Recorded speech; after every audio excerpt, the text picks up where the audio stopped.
predictability. The milkman, the paper boy, evening TV.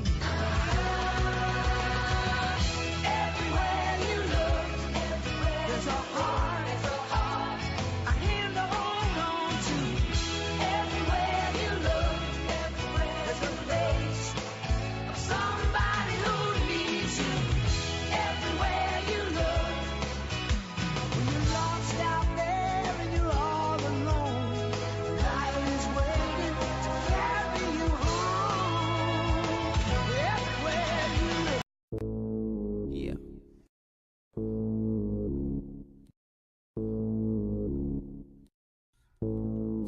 What's that on that beat? Oh. Alabama rich, I'm Alabama rich. Everywhere you look.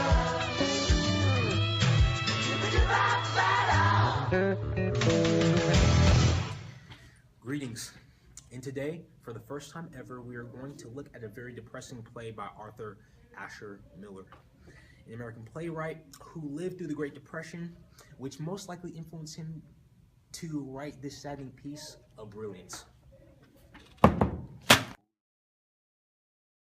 Whoa, what up, guys? The title of this piece of work is Death of a Salesman. What a befuddling title. I mean, who would give away the ending to a story before the reader can actually get the chance to read it? But the title doesn't just foreshadow Willy Loman's death. He's a salesman, by the way. It also alludes to Willy's crushed dreams and ambitions and his failures in life. What an uplifting introduction, huh? Now, the play takes place in the late 1940s, the time when the Second World War ended and the economy is about to hit a big boom. There's also population growth during this time, resulting in many apartment buildings being built to compensate for all the new bodies. Everybody's trying to achieve something, and what they're trying to achieve is the American dream. The main settings in the play are the Loman's home, the Manhattan office, and the Manhattan restaurant, Frank's Chop House. There's also a hotel room where Willy commits adultery, but we'll talk about that later. Let's begin on the plot summary with the Loman's home. Here is what the majority of our play is spent, and is also where many of the conflicts between Willy and Biff ensue. Willy Loman, a traveling salesman, is recently having difficulty with his profession, and the part of traveling is becoming rather dangerous as he comes close to crashing multiple times. His wife Linda suggests he find a job at New York headquarters and work more locally. He asks his boss, yet is denied and told to take a break. Oh, Willy, you're so tired. Why don't you just work more locally? Okay, I'll see Mr. Wagner tomorrow. Okay. Come in. Willy, how you doing, Wagner. man? How you doing? Take a seat, take a seat. So, unfortunately, I talked to my colleagues, and there just aren't any positions open for you right now. I apologize about that. I'm deeply saddened, but there are no positions. Can you just find me a job in the city? I'm sorry, Will. I just can't, man. I can't. I've worked for this company 30 years, Howard. Yeah. Mm-hmm. I'm too tired. I'm too old. I just need at least $50 a week. I can make do with that. Listen, Will. I gotta go, man. You're fired. I'm sorry about that. Barbara, give me my coffee. Meanwhile, Biff, Willy's eldest son, returns home and seeks to go on a business trip with his younger brother Happy and starts sporting goods department. He needs a loan and decides to call up Willy's old friend, Bill Oliver. I'm actually on the phone with him right now. Bill! What's up, man? How you doing? I want to work out west, in the wide open. I hate being cooped up here in the city, Happy. I hear ya, Biff.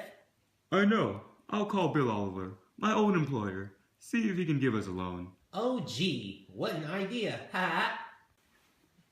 Willy starts to have nightmares and he's waking everyone up in the process. He's currently in a demented state and he's now starting to speak with old people from old memories in the past. Football, by God, this Saturday. Yes, it'll be fantastic. Why, of course I'll be there. I'll bring Linda along too. This Saturday, Pop, just for you, I'm going to score a touchdown. What? A touchdown? That's my boy, that's my boy. You're supposed to pass. I'm taking one play for Pop. You watch me, Pop. When I take off my helmet, that means I'm breaking out. Oh, wait, I'll tell this back in Boston. But he has to study or he won't graduate. Studying? You don't need no studying. Get out of here, Bernard, you nerd.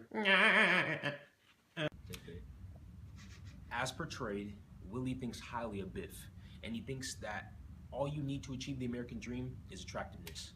Willie states, Be like and you'll never win. because this is what he believes is the way that him and his boys will succeed. However, Biff flunks his exam, and his struggles in school foreshadow his struggles in the real world. Linda reveals later in the story to Biff and Happy that they're struggling financially, Willie and her, and also that Willie is attempting suicide. Biff likewise isn't very successful, and he seeks for a loan from Bill Oliver, but is denied, and also isn't even given the time of day. So how did it go? Tell me all about it. You got a big offer, didn't you? Well, Pop, not exactly. He did it, Pop. Oliver is meeting him for lunch tomorrow and hash out the details. I'm so proud of my boy. Willie, will you listen to me? I didn't get the offer. He didn't even meet with me. No, that can't be true.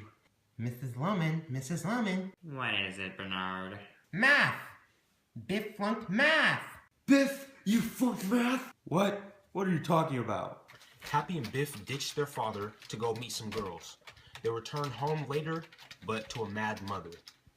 Where have you been, boys? You abandoned your father? We did no such thing, did we, Happy? Get out, both of you. How could you have treated him so badly? Let me talk to him. Where is he? In the garden. You are not to see him. What the hell is he doing in the garden? Willie is planting seeds in the garden. This symbolizes Willie's final attempt to provide for his family as he's failed to do throughout his whole career.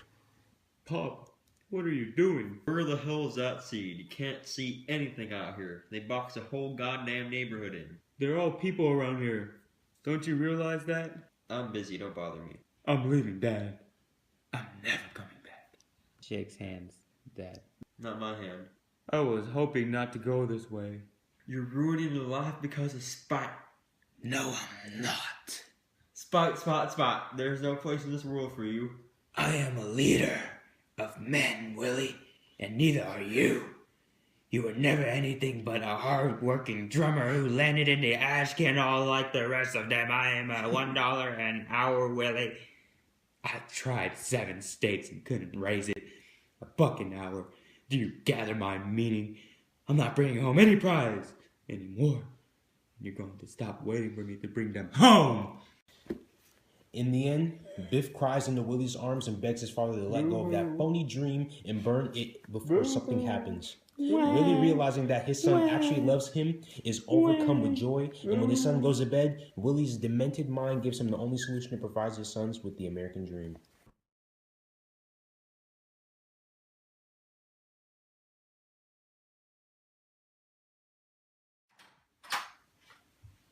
Yes, Willie kills himself in the end to provide insurance money for his children.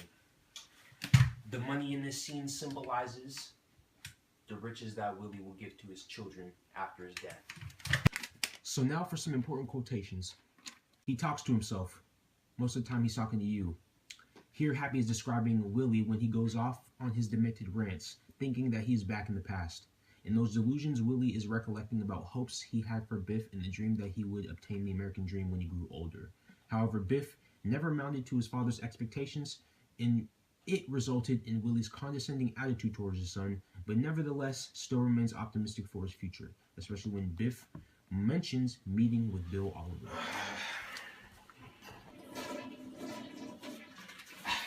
And another important quote from Willy Loman, "Cause I get so lonely, especially when business is bad and there's nobody to talk to." Willie often brags of his success and stresses how important it is to be liked. Ironically, Willie never achieves this throughout the play, and even at his funeral, no one but Charlie and his family attend.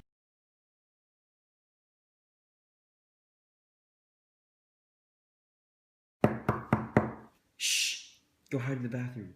Okay. Who is it? Biff, what are you doing here? I flunked the exam, Pop. You're not gonna graduate me. I was hoping you could talk to the teacher for me. He'll listen to you. You can convince him to bump up my grade. I sure will. We'll go there right now. Go on down to the lobby and tell him to check it out. Okay. Teehee, can I come out now, Willie? Who's that? No, Biff, just a lady from next door. They were paying her room, you see, and I'd better go. Son, it's nothing. She just needed to use my shower. Don't talk to me! Hey, I'm your father.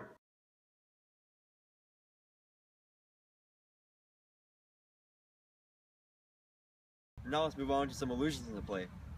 I mentioned Gene Tooney, and I tell Biff that he is Gene Tooney. And Gene Tooney basically alludes to a famous boxer in those times, in the 1940s. And it's basically me talking about how Biff will become successful in the future, just like Gene Tooney. There are plenty of themes in the play as well. One of the most particular ones is the American dream. This encompasses Biff trying to be a successful businessman and also obtain wealth at the same time. Also, abandonment is also a major theme in the story. Willie was abandoned by his father, his brother Ben, and his son Biff. Betrayal is another major theme as well, as Willie feels personally betrayed by Biff that does not follow his predetermined path to be a will-like salesman. That's our Crash Course video. Thanks for watching.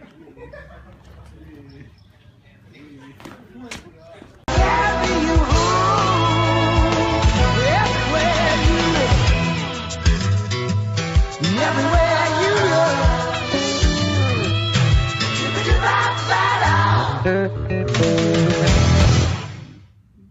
27 to 29. Scene 3. Take two. Take 2. Who are you? Action. As portrayed, Willie. I can't do it when you're looking at me. Greetings. And today, for the first time ever, we're going to look at a very depressing play by Arthur Asher Miller, an American playwright who loved throughout the Great Depression, who's most likely cut.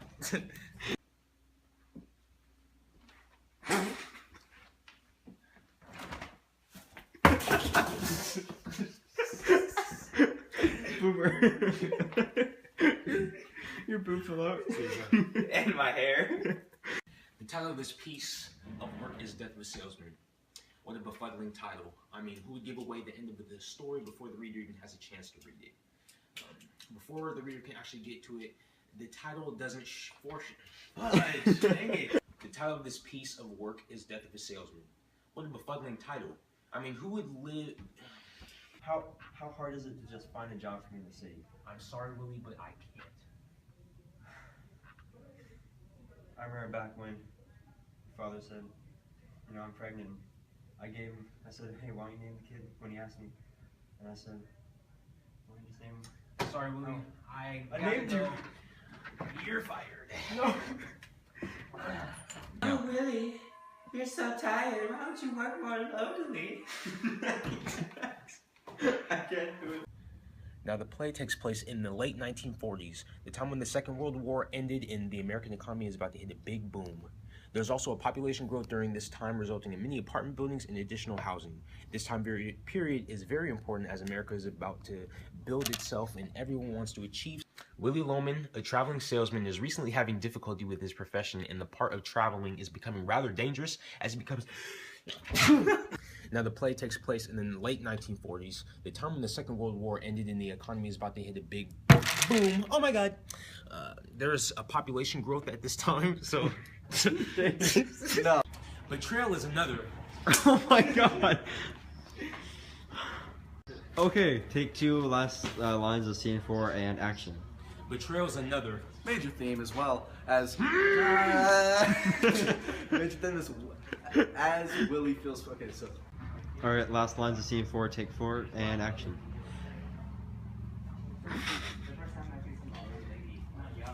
Hold on. Betrayal is another. Take 5, last lines of scene 4 and action. Betrayal is another. major theme as well as Willie does. Major theme as well as Willie feels personally betrayed by Biff. Okay. Betrayal is another. Major theme as well as Willie feels. Messing up on. Major theme as well as Willie feels personally betrayed. Okay. Is that distracting? Is that distracting? No, it's fine. Okay. The first one was fine, but. I'll just step in front of you.